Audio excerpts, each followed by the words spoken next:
ಕರ್ನಾಟಕ ಜನತೆಗೆ ನಮಸ್ಕಾರಗಳು. ನೋಡಿರಿ, ಇವತ್ತು ಒಂದು ಮಸ್ತಾದ ಸ್ವೀಟ್ ರೆಸಿಪಿ ತೊಗೊಂಬಂದೀನಿ. ಇದು ಮನ್ಯಾಗ ಮಕ್ಕಳಿಗೆ ಮತ್ತು ದೊಡ್ಡವ್ರಿಗೆ ಕೊಡೋಕೆ ಎಲ್ಲದಕ್ಕೂ ಅನುಕೂಲ ಆಕೈತೆ ನೋಡಿರಿ. ಸುಮ್ಮನೆ ಅಂಗಡಿಯಾನು ಹಾಳ ಮೂಳ ಕೊಡೋದಕ್ಕಿಂತ ಮನ್ಯಾಗ ಹಿಂಗೆ ಮಾಡಿಕೊಡ್ರಿ. ನಿಮ್ಮ ಮಕ್ಕಳು ಹೆಲ್ದಿಯಾಗಿ ಇರ್ತಾರೆ ಮತ್ತು ತಿನ್ನೋಕ್ಕೂ ಚಲೋ ಆಗ್ತೈತಿ. ಇದಕ್ಕೆ ನೋಡಿರಿ, ಒಂದು ಕಪ್ ಕಡ್ಲೆ ಹಿಟ್ಟು ಐತಲ್ರಿ, ಸ್ವಲ್ಪ ಸಾಂಡ್ಗೆ ಒಳಗೆ ಸಾಣಿಸ್ತೀವಿ. ಯಾಕಂದ್ರೆ ಅದ್ರೊಳಗೆ ಗಂಟು ಇದ್ರೆ ಕರೆಕ್ಟಾಗಿ ಬರೋದಿಲ್ಲ ರೀ.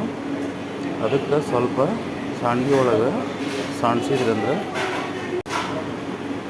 ಸಾಣಿಸ್ತೀವಿ. ನೋಡಿರಿ, ಈಗ ಸಾಣಿಸಾಯ್ತು. ಈಗ ನೋಡಿರಿ, ಅರ್ಧ ಕಪ್ಪಿಗೆ ಈಗೇನು ಒಂದು ಕಪ್ ಕಡ್ಲೆ ಹಿಟ್ಟು ತೊಗೊಂಡೇವಿಲ್ರಿ, ಅದೇ ಕಪ್ಪಿಲ್ಲ ಐತಲ್ಲ, ಈಗ 1.5 ಕಪ್ ಸಕ್ಕರೆ ತೊಗೋಬೇಕು ರೀ.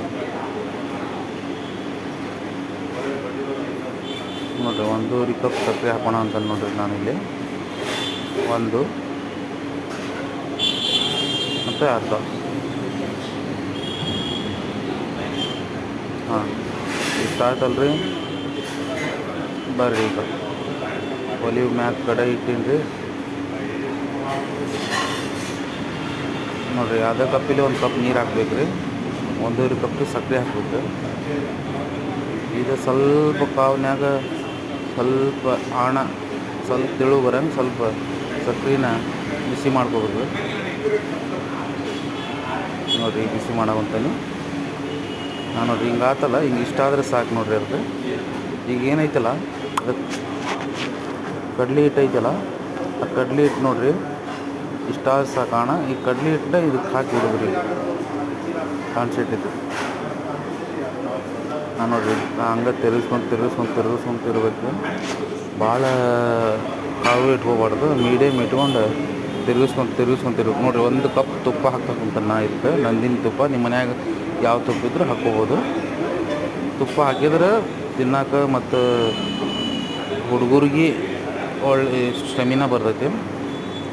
ನೋಡಿರಿ, ಹಂಗೆ ತಿರುಗಿಸ್ಕೊತ ಇರ್ಬೇಕು ರೀ. ಇದನ್ನು ಮತ್ತೊಂದು ಕಪ್ ತುಪ್ಪ ಹಾಕೋರಿ ಬೇಕಂದ್ರೆ. ಬೇಡಂದ್ರೆ ನಿಮ್ಗೆ ನಡಿತೈತಿ. ನೋಡಿ, ನಾ ಇಲ್ಲಿ ಹಾಕಾಕೊಂತೀನಿ ಮತ್ತು. ನೋಡಿರಿ, ಇಷ್ಟಾದ ಸಾಕ್ರಿ. ಅದು